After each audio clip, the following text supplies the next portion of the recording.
Well, I think a discouraging thing is that people have come to accept this, to expect it, you know, and I think we have to strongly object to this. It's interesting that in the thing you just showed where Phil Cooney said, well, I was just aligning the science to fit the policy. Well, that's, that's just nonsense. I mean, if they can make their policy decisions without following exactly what the science might make you go, because the executives have other sources of information and various things they're trying to do, but they shouldn't change the science itself. But they're doing that on a widespread basis, and we have to object to that. But of course, the scientists are, you know, are concerned about our job and do not easily object to it. But I think that we have to do that. You met with Vice President Dick Cheney? Yes, I spoke with the 6 cabinet members on the Climate and Energy Task Force that the Vice President was the chair of in 2001. And what did you tell him? Well, at that time, we made clear that the climate was changing because of human-made changes in atmospheric composition, and that carbon dioxide was the primary cause of that, but there were other gases also that affect it.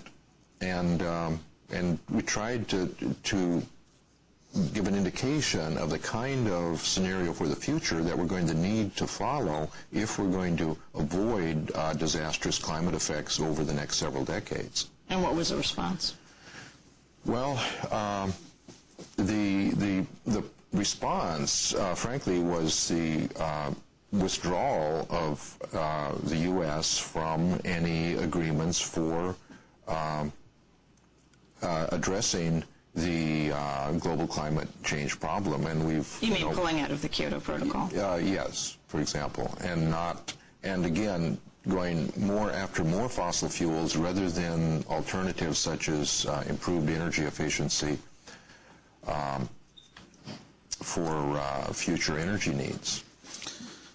And in terms of some of your analysis about the road ahead out of this growing crisis, both immediate and long term, what do you see as some of the key things that our government, as well as other governments around the world, need to do? Well, the most important thing is, if you just look at how much carbon dioxide there is in the different fossil fuels, coal is the really big issue.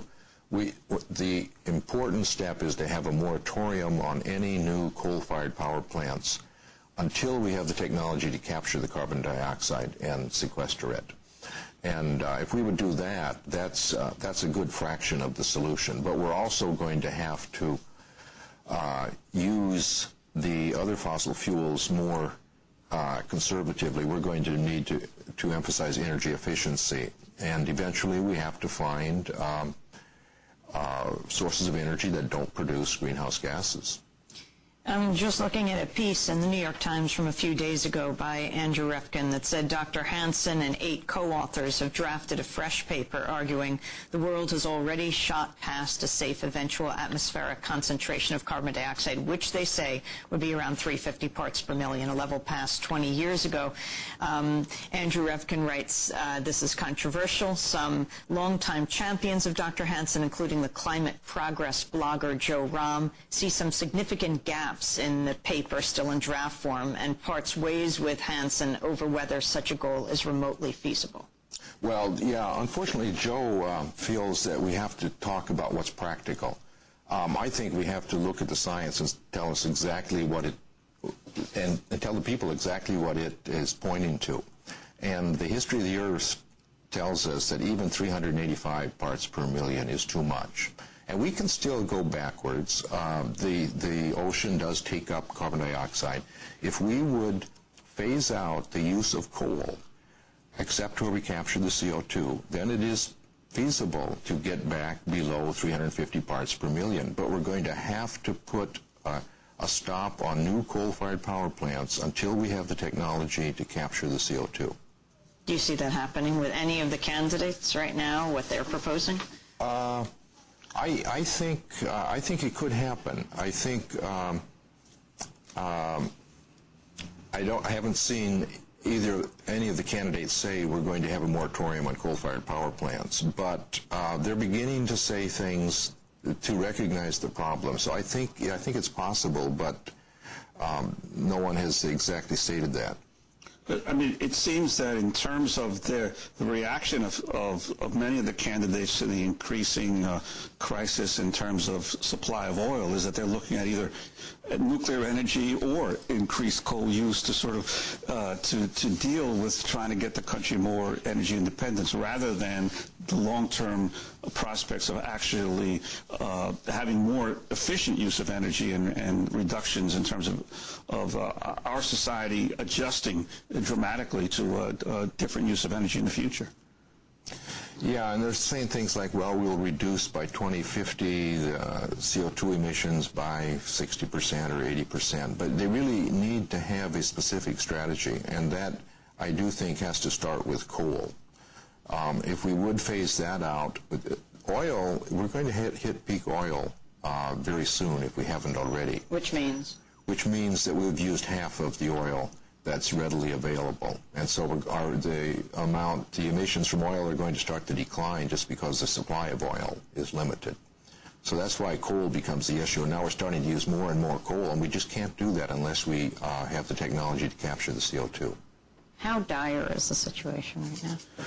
It's becoming dire because we have to start within the next few years on a different track. We have to realize that we have to get to energy sources beyond fossil fuels, and we need to do that sooner. The fossil fuel companies want you to believe that, well, let's use up all the fossil fuels, and then we'll worry about what we're going to do after that. Unfortunately, we can't do that unless we capture the carbon dioxide. And Mark Bowen, this your second book on the issue, Censoring Science, this your latest. What were you most surprised by in your research for this book? Would you mind if I just responded a little bit to the Joseph Romm comment that you mentioned earlier? Yes, go ahead. I think if you actually read his remarks, he doesn't part ways significantly with Jim. I don't think Andy really got that right. He's agreeing very much with Jim's analysis. I think Jim is right in saying that he doesn't think that what Jim is proposing is politically feasible.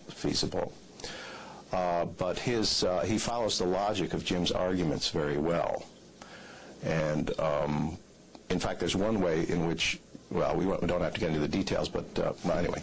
So I think at least Joseph Romm is certainly agreeing with most of the logic of what Jim is saying. Well, what I found most shocking, I've said this a couple times, I think what was most shocking was, first of all, the widespread corruption. It was just everywhere. It was all over the top echelons of NASA, and that's a little shocking, really. I think, I was talking to I gave a talk a couple weeks ago, and there was a science teacher from Burlington, Massachusetts, which isn't far from here, who told me that when she saw Al Gore's movie, or she showed it to her kids in her class, she's an elementary school science teacher, they were, the most interesting thing they saw was the incident where Jim was actually censored by George W. Bush's father in 1989. They found that amazing. They were astounded by that. I'm not too astounded by it because I was aware of that, but in this administration it's just everywhere, and that was a little shocking. The next thing was just the arrogance of it, the ineptitude of it. They were caught because they didn't do it even remotely well. And what that really translated into was just stupidity. I mean, didn't they know they were going to get caught? Didn't they realize that ultimately, most of the people in NASA, everybody really except the political appointees, is honest, experienced, good at what they do. I was very impressed with them. Also, the Republican staffers on Sherwood Bohlert's committee. At the time that Jim went public there in January 2006, both houses of Congress were Republican dominated. And it was a Republican committee chairman of the House Science Committee who went after NASA on this when Jim went public.